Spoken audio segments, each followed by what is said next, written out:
I already made the mistakes, Your Honor. It was way before that. I thought I got put in there for 30. Here's the problem. You've interfered with the whole system.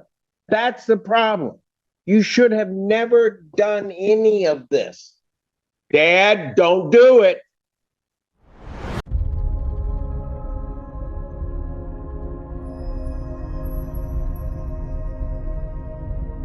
You please state your name for the court. Cameron Larry. What are we doing? As I explained at the bench, people are seeking an adjournment. Quite a few things have come up. The easiest one to mention is that the officer in charge has informed me at the point that he's ill, cannot be here to testify. We would need his testimony here today. Your Honor, there's also the issue of the jail calls that were made. This defendant, while he was in custody, called the victim multiple times. The content of those calls are highly concerning to the people. They suggest witness tampering. The fact that she is not here today kind of completes the concern we had that his calls and his communication with her have had the effect that he intended them to have. Specifically, we have concerns because he gave her a story of what to come and tell the prosecutor's office. She did comply with that, and as counsel is aware, and courts now aware, she has indicated to us what I would call a recantation, but certainly a different version of events matching what this defendant instructed her to do. There's a lot more to it, including statements he made, telling people that the victim was not coming to court and so on. With all of that, Your Honor, we have concerns, so we need to further look into that. Those calls were shared with the public defenders already. I resent the very specific call to defense counsel this morning. This hearing just took a serious turn. Prosecutors are alleging that the defendant repeatedly contacted the alleged victim despite court orders and may have influenced her version of events. That's a major issue because courts rely on witness testimony being free from outside pressure. Now the judge is being asked to decide whether this conduct shows a disregard for the judicial process itself. Do you think these calls were harmless or something much more serious? I'm going to be listening to those a little more closely. I'm considering witness tampering charges moving forward. And we do have concerns about this defendant being out of custody and the behavior he might have engaged in and may continue to engage in, and making sure the victim does not appear to testify against.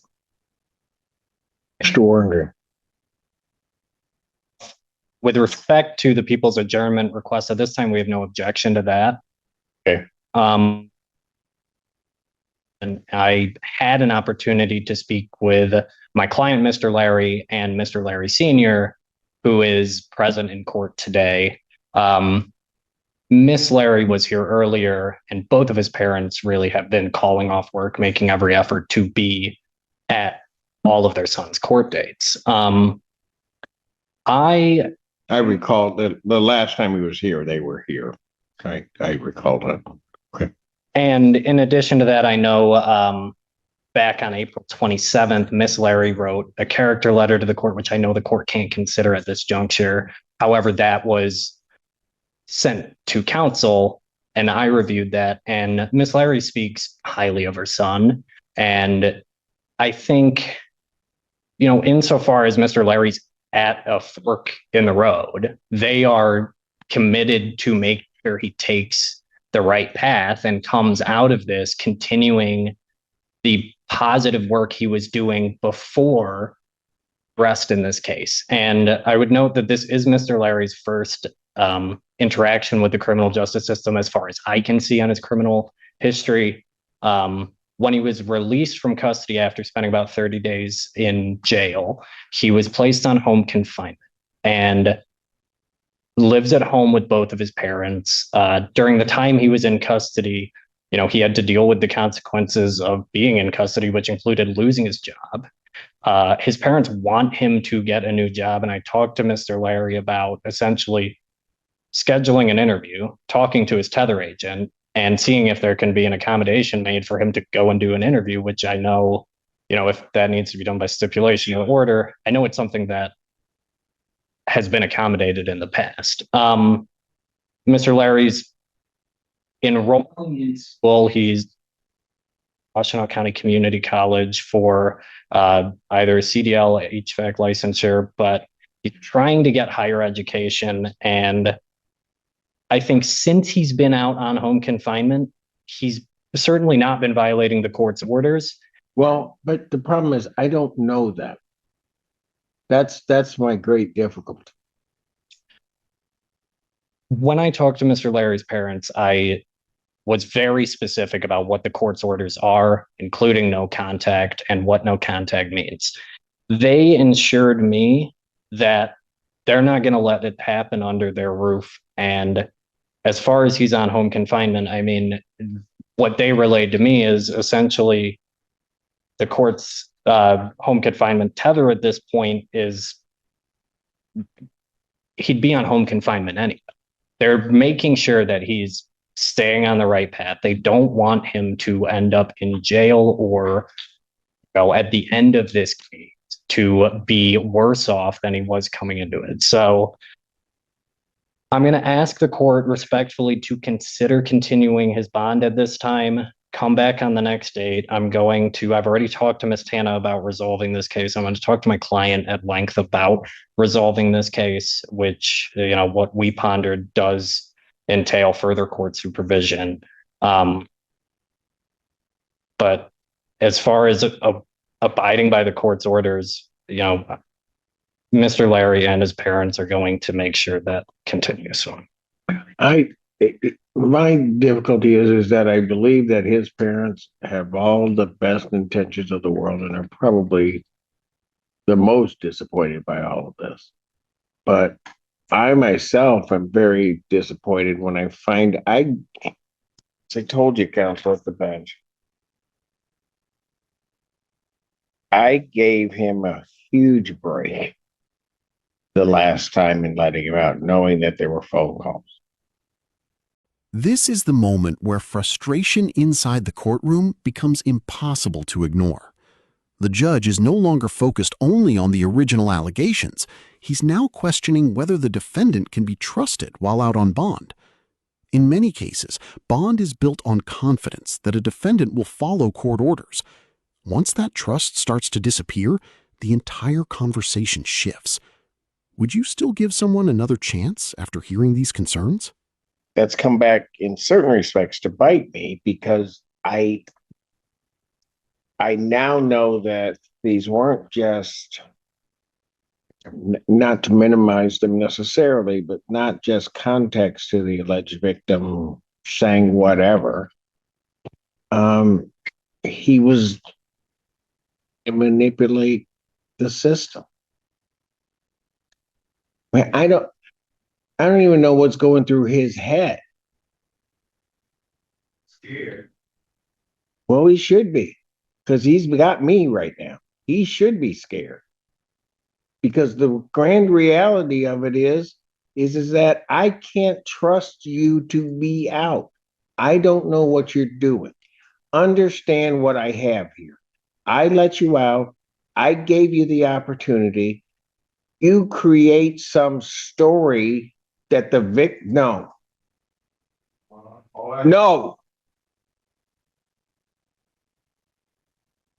Because you want to believe in him, that's fine. I want to believe in him too. I gave him an opportunity and he has messed this up and is now facing potentially another felon.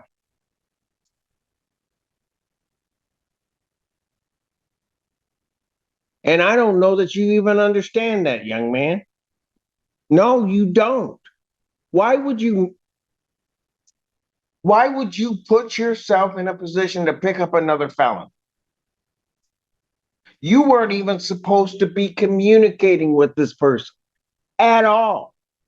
But then you communicate and you go even further to concoct some story and now and here's what you have to understand from that. From that, you concoct that story, and then I have no victim here today. She not only takes the story that you give her, communicates it to authorities, then doesn't show. Your Honor. Go ahead if you think it's advisable to say something to me, because I am livid right now. Takes me on the phone. What was she? Agreed. She's like, tell me now. Your Honor, I would ask the court to consider the fact, since Mr. Larry's been released on home confinement, I think almost right away, he got into some level of domestic violence programming. I spoke with Ms. Tana. There's a program that we are both familiar with that I want to refer him to immediately. And into addressing, the underlying allegations here, it addresses those of issues in terms of, it was a bond violation trying to impact the outcome of proceedings, those kinds of things. And I want to make sure that, Mr. Larry's getting to the resources he needs. I think if he's at home on home confinement with his parents, I think he's in a better. How do I know he's not contacting the victim? Well, when I spoke to his parents, Your Honor, they advised. I don't doubt that they're going to do the best they can. I trust them. I don't trust him. Mr. Warren Green, the kind of choices is available in jail if he wants to start that. Might be advised. Your Honor, my client would just assure the court he's not going to violate any court orders, including the no contact He order. assured the magistrate of that after his arraignment. Understood. I was nervous and she was pregnant, so this is my first time, Your Honor. What?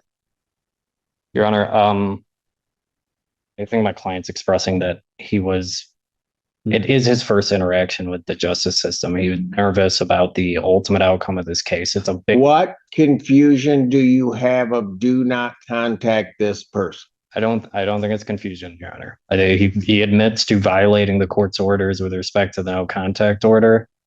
The prosecution's revelation about dozens of phone calls dramatically raises the stakes. According to the court discussion, these contacts allegedly involved using multiple methods to keep communication going despite restrictions. From a legal perspective, that can suggest planning rather than a simple mistake. The judge appears increasingly concerned about manipulation of the process itself. At this point, the case is no longer just about the original charge. It's becoming about conduct while under court supervision. I think it's naivety, and I think it's him trying to change the outcome of this case. I understand that as far as it's a bond violation. I'm not sure if it rises to a matter where we're dealing with forfeiture by wrongdoing at this point. So I don't want to go too far down that road in terms of what I address, but he knows that's a possibility at this point. And at this point, we're kind of shifting gears and talking to the people about a resolution that involves significant domestic violence programming. And for the record, if I may, at least 38 calls were made to the victim using other inmates' pens. So being naive, that to me doesn't indicate a naive person. That is deliberately working to kind of fight the system, trying to get out of it. And I agree, trying to affect the outcome of this case. And that's exactly what we're trying to prevent.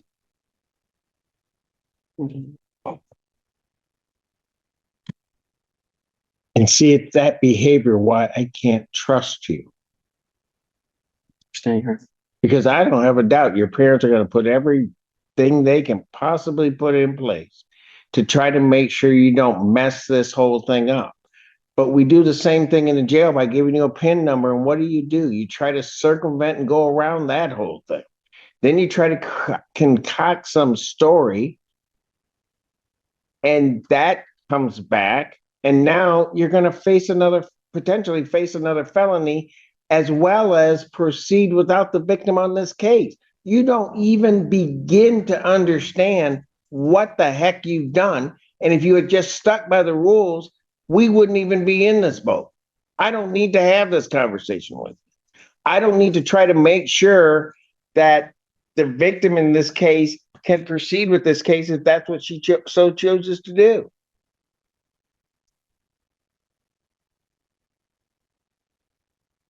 came 30 days later. Well, that I did. So already mistakes were already made. I was 30 days sitting there. Your Honor, I'd ask the court to consider that the time Mr. Larry spent in custody did have an impact on him. And moving forward, if the court is gracious enough to consider continuing his bond at this point, if he's going to comply with any of the court's orders, but that's going to be a constant reminder as to what happens when he does not. And I referenced naivety earlier. He didn't think he was going to get caught, and he did. Listen carefully to what the judge is emphasizing here. He's not just evaluating the defendant's intentions, he's weighing the impact on victims, witnesses, family members, and the integrity of the court system. The judge repeatedly references trust, accountability, and responsibility. Those themes often become decisive factors during bond hearings. Here's a question for you. Should family support outweigh repeated violations, or does personal accountability have to come first, no matter the circumstances? And I think he knows at this point, and his parents well know at this point, if he's caught in violation of his bond conditions whatsoever, he's on thin ice, and it's going to land him back in jail. If it does. I don't know if he cares, Mr. Warren. I really don't know if he cares. Because if he had cared, he would not have done what he did.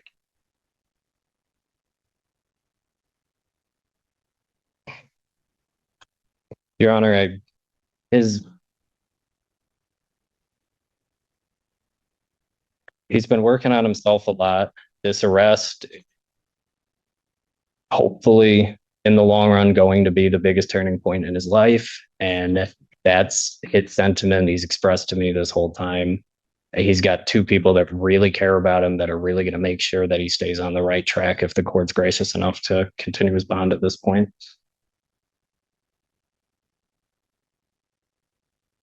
The bond that was posted for you was not your money, was it?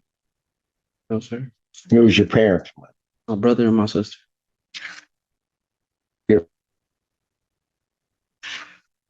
Then you got your family here.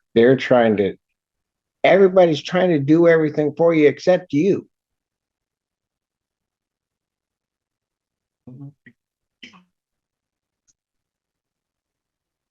The judge's decision is now clear. The defendant's bond is revoked, and he is remanded back into custody while prosecutors continue reviewing the situation. The ruling reflects the court's concern that repeated contact and alleged interference with the case may have compromised the judicial process. Beyond the legal consequences, this hearing highlights how quickly opportunities for leniency can disappear when court orders are ignored. If you found this case as intense as we did, make sure to hit that like button, share your thoughts in the comments, and don't forget to subscribe for more powerful courtroom breakdowns. Here's what the problem is, counsel. I've got to figure out, and I've got to give the people time to figure out why this victim isn't here. But until such time, do you know how long it may take people to figure out if they're going to bring additional charges against him? Your Honor, I have no problem reviewing it today. I do need the OIC to do some. So I would ask for it. I'll adjourn the preliminary exam matter to May 26, 2026, 9 a.m. before me. That's in person. At this point in time, man, you got to understand, you make your bed, you got to lie in. I'm not going to, don't look at me like this is you. Right. Your family put up their money. They did that. Your parents are down here with all their time and everything, trying to stand up for you. And you did this. Before I already made the mistakes, Your Honor. It was way before that. After I got put in there for 30. Here's the problem. You've interfered with the whole system. That's the problem. You should have never done any of this.